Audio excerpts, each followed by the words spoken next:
Hello guys, welcome back to my YouTube channel yes chemistry a way of success. और आप सभी का आप कक्षा 10वीं का जो थे उनका रिजल्ट भी आ चुका है और आशा करते हैं आपका रिजल्ट सबसे बेस्ट ही आया होगा। आपके भविष्य के लिए बहुत सारी हार्दिक शुभकामनाएं। और मैंने आपको पूरा वीडियो अपलोड कर दिया है, साथ ही साथ अब इसको फिर से मैं टॉपिक वाइज यहाँ पे शुरू कर दिया है, जो कि टॉपिक वाइज हम लोग पढ़ाएंगे, ठीक है आपको।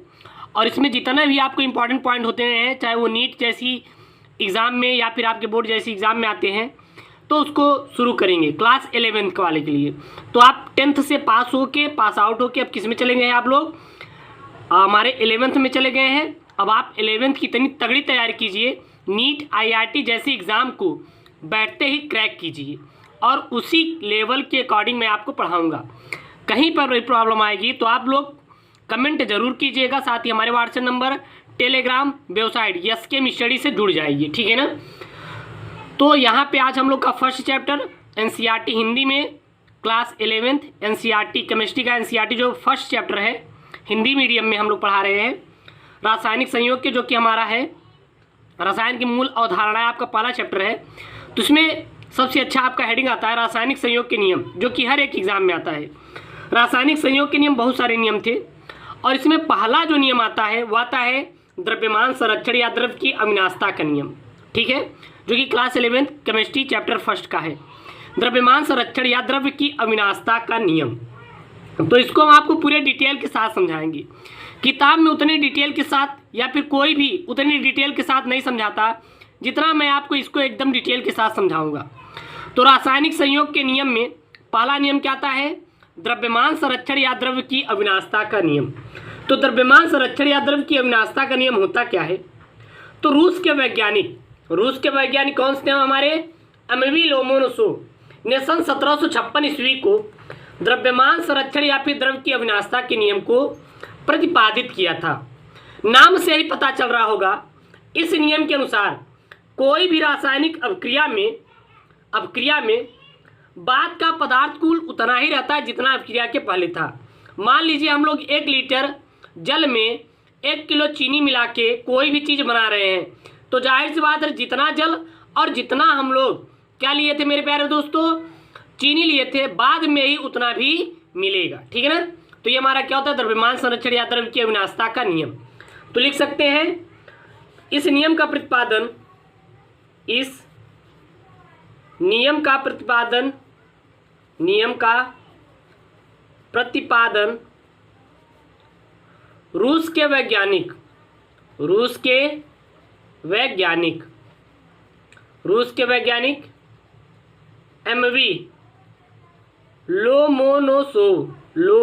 के वैज्ञानिक एमवी लोमोनोसोव ने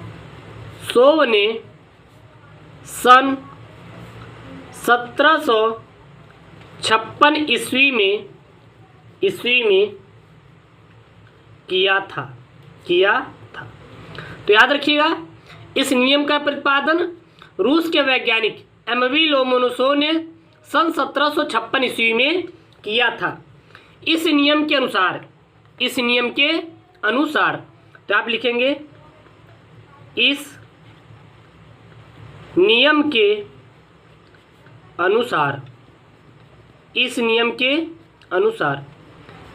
अनुसार क्या हो जाएगा? किसी भी रासायनिक अभिक्रिया के बाद का पदार्थ कुल उतना ही होता है जितना अभिक्रिया के पहले था। तो यहाँ पे लिखेंगे किसी भी रासायनिक अभिक्रिया में अभिक्रिया के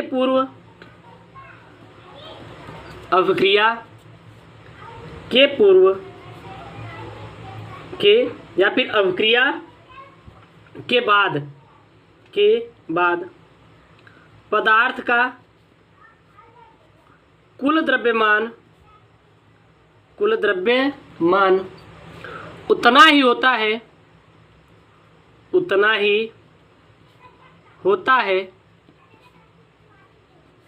जितना कि अभिक्रिया से पूर्व था।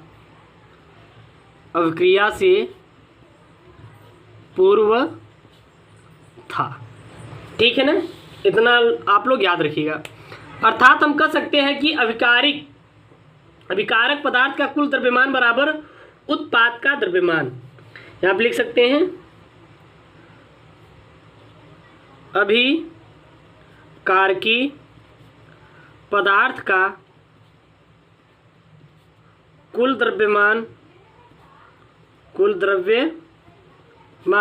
बराबर उत्पाद का कुल द्रव्यमान, उत्पाद का कुल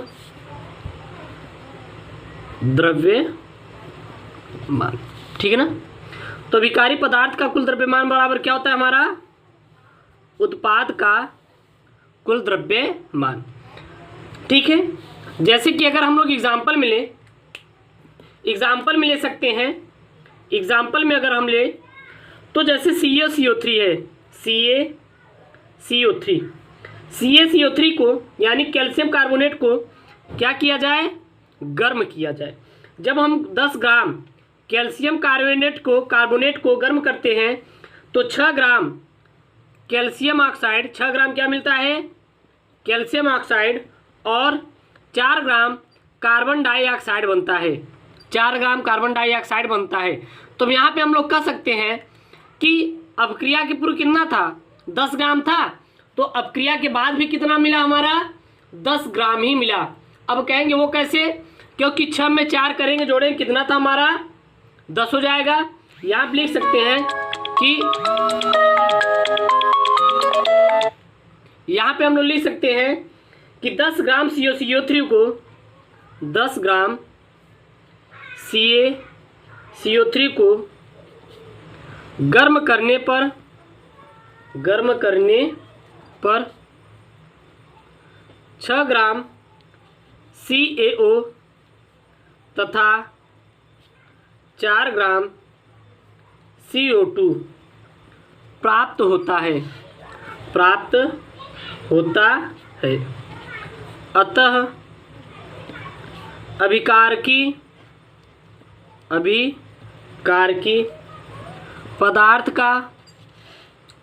पदार्थ का कुल द्रव्यमान बराबर उत्पाद का कुल द्रव्यमान। ओके, इतना आप लोग याद रखिएगा। तो ये हमारा फर्स्ट था। अब हम लोग इसके आगे सेकेंड वीडियो में जानेंगे आपका सेकेंड नियम क्या होता है। मेरे प्यारे दोस्तों, ये हमारा class 11th chemistry chapter first है हमारा, हिंदी मीडियम वालों के लिए। पूरा आप तैयार कर लीजिए, नीट IRT जैसे एग्ज़ाम के लिए सबसे बेस्ट होगा, और बाकी तो आपकी बोर्ड की तैयारी होगी ही। ओके दोस्तों, थैंक यू, जय हिंद।